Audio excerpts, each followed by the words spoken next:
Hey guys, Angry Beast here bringing you some war gameplay on the map Outskirts again. This time I'm not using the Type 100 though, I am using the M1 Garand here with the flash hider because it doesn't have the suppressor. Generally speaking, I like this suppressor over the flash hider, but unfortunately it's different for each weapon, kind of like the rename attachments.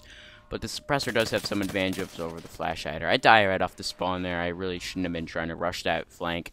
But the M1 Garand is a very interesting weapon. It has very few advantages, and in my opinion, is the worst rifle in this game. A lot of people will say the trench gun is worse, and that's a matter of opinion there. I like the trench gun personally, but I can understand how you wouldn't like it. It gets a lot of hit markers, so personally, I think it's the most inconsistent weapon, but I think this is the worst weapon. Now, a couple of reasonings behind this. The M1 Garand does 45 to 35 damage, which means it can get a 3-hit kill at all ranges without stopping power. With stopping power, it grants it a 2-hit kill up close, so it's comparable to the UMP-45 from Modern Warfare 2 in terms of damage. However, one big flaw with this is that its rate of fire is capped at a maximum of 444 rounds per minute. That is extremely, extremely slow. You will notice that a lot if you're going to mess around with the M1 Garand. You're not going to be able to fire as fast as you pull the trigger, and you'll constantly be overclocking. And you'll fire too fast for the gun, and the gun will jam up, and you won't be able to fire for another second or so. So this weapon right there is a very bad trait for this gun. It doesn't lead to the standard rifle roll, and you're going to end up switching to pistol a lot because the magazine size is the worst of all the rifles at 8 rounds. So the M1 Garand has only two major advantages. Number one is that it doesn't need stopping power to be effective, really. You can go without stopping power and you can get 3-hit kills at any range with it. So that's one big advantage. Or you have the other advantage is the fact that it has the best ammo loadout of all the rifles at 64 rounds when you spawn in.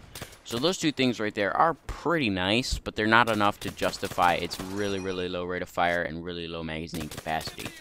But if you are going to use it, I'd probably recommend using it with either the sniper scope, which increases the damage to 70 at all ranges. That's definitely the best attachment. If you don't have that unlocked, though, I'd say you go with the flash suppressor, or I don't know, can you put a bayonet on this? I'm not quite sure if you can put a bayonet on it. I haven't looked at the attachments in a while, but maybe the telescopic sight would be pretty good on it, but I don't know. Personally, I'm saying that you'd probably want to go with the sniper scope, which I haven't unlocked yet, but that's something I'll eventually do. I mean, this gun is it's very difficult to use because it has a lot of recoil as well, and that's one of the things that I really wish wasn't balanced the way it was. If they had reduced the recoil in major fashion, it would be nice. I want to point out right here, I am not jumping on the flags right now because I notice I have teammates on the flags, and I'm picking up kill streaks for our teams. And anyone who's played war knows that the best way to win a war match is to build up your kill streaks, because your kill streaks greatly increase your momentum. And I'm just basically increasing momentum just to help our team go. I just got the blitzkrieg for the team there. That's awesome.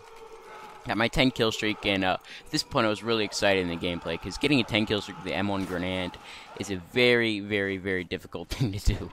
You know, that's the thing about the M1 Garand, is that it's a fun gun to use, but it's also very, very rewarding. You know, it doesn't have the same traits as the Gewehr, where it's very, very accurate and it does a lot of damage and a high rate of fire, but it has the advantages of being consistent. The M1 Garand is more consistent than the Gewehr simply because it doesn't need stopping power to get a 3-hit kill at range, which is a good thing, don't get me wrong, but at times I feel like that's not as important as having the faster rate of fire that the Gewehr gives you. On the plus side, however, the low fire rate cap does mean that you're not going to be burning through your ammo, and you don't need bandolier to get a lot of kills with this weapon. So that's one thing I do find myself doing, is not using as much ammo as it would with the Gewehr, the SVT-40, and that's a good thing, I suppose. But in the end, it's a catch-22 because you end up running you don't have that much ammo to start with, really. And you have 64 rounds, which is a lot for a rifle in this game, but when you consider everything, it's not too much in terms of Call of Duty, as well as you don't have a high rate of fire to compensate. But you know, you live and you learn, and you basically will figure out pretty soon on in this game. The M1 Garand is not a weapon of that's very competitive at all. It's not going to stand up to an MP40 in many situations. You really have to outmaneuver your opponents, which is what I'm trying to do right here. I see that they're pushing up to try and take the take the flag, and I have to basically find a way to get to it where they don't have a good, clean line of sight on me, because guess what? I'm going to lose any head-on-head gunfight with this weapon against any decent player with a close-range weapon or even a medium-range weapon. And my secondary in this game is the Toratov TT-33, simply because it has the lowest recoil of all the pistols, and that's a big deal right there. Recoil on pistols can really mess up your aim when all those bullets count. You only have like 7 rounds in the magazine or so. And you need to have everyone hit in order for it to be effective, because it's a 3-hit kill already, and it's very spotty on the range on these things. You can take 3 to 5 hits with the pistols. But I am using stopping power in this game simply because I find that gives you more versatility than what a Juggernaut or a double tap would give you. Though double tap might be a good option. I don't have it unlocked yet, so I can't really test out how effective that is in removing the fire rate capped on this. One thing that is for sure, though, about the Garand is that it can kill quite fast. It's one of the faster killing weapons in the game with stopping power.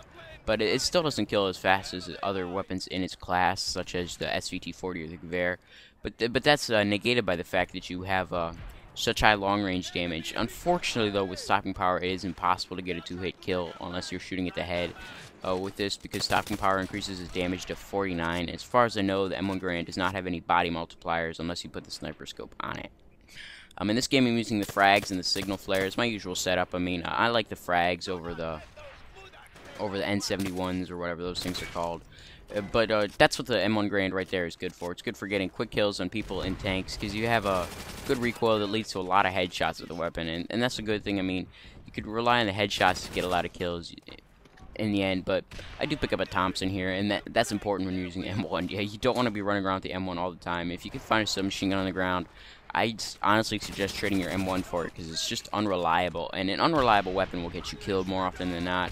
But in real life, though, the M1 Garand is a totally different beast. It's a very reliable wartime weapon, which means it's easy to manufacture, it's easy to use, and it has very good characteristics in real life. It's a battle rifle. There were over 2 million, I believe, produced, and it was a standard issue rifle for the U.S. Marines in World War II, I believe, and it was used by almost every faction of the U.S. Army, and that means that this weapon has been tried and tested. In real life, this gun is more reliable than anything else that's really ever been made. Some might argue the M14 is more reliable, but it hasn't had as much through testing as the M1 has, and it's just a rugged weapon that almost never jams in real life, and it has a very, very high, actually, capable fire rate. I think you could fire it in real life up to rates of fire of about 600, 700 rounds per minute if you have a good enough real-life trigger finger. So that's a good thing, I suppose. But one thing that really sucks about the M1 is that it takes 3 hits to kill no matter what against Juggernauts. If there's one thing I'd like to see with the M1 Garand, is that the Juggernaut didn't affect it. That'd make really awesome for a weapon. Having to hit a person with 3 bullets up close with a high recoil and low capacity of the M1 means that there really isn't too much advantage of using this over a Gewehr.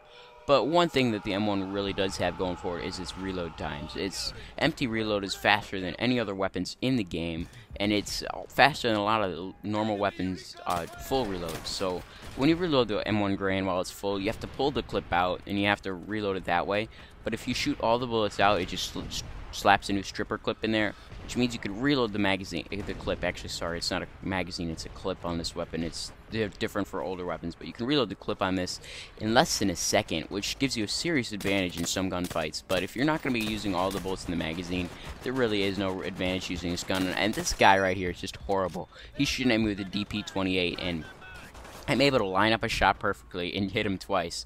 Unfortunately, towards the end of this game here, a couple of hackers joined the game, and we do win the first half of the game, but when we go into the final fight, unfortunately, the hackers ruined it. There were a couple of guys using speed hacks and flying, and I believe one guy was also using an aimbot, so I'm going to cut out the second half of this game, because there really isn't too much reason to post a half a game where I die 3 or 4 times to start and my team ends up losing. But anyways, guys, this gameplay is winding down. There's like 45 seconds left, and the number one thing when using the M1 Garand is accuracy. It's not a weapon of spamming, and it's definitely a weapon of precision, because guess what? You're not going to get a lot of 2-shot kills with it, really, because a lot of people run Juggernaut with their submachine guns, and it can end to being a lot of 3-hit kills, and it's not something that the M1 does well. But what it can do well is using the sniper scope and being a semi-automatic rifle in the World War II setting.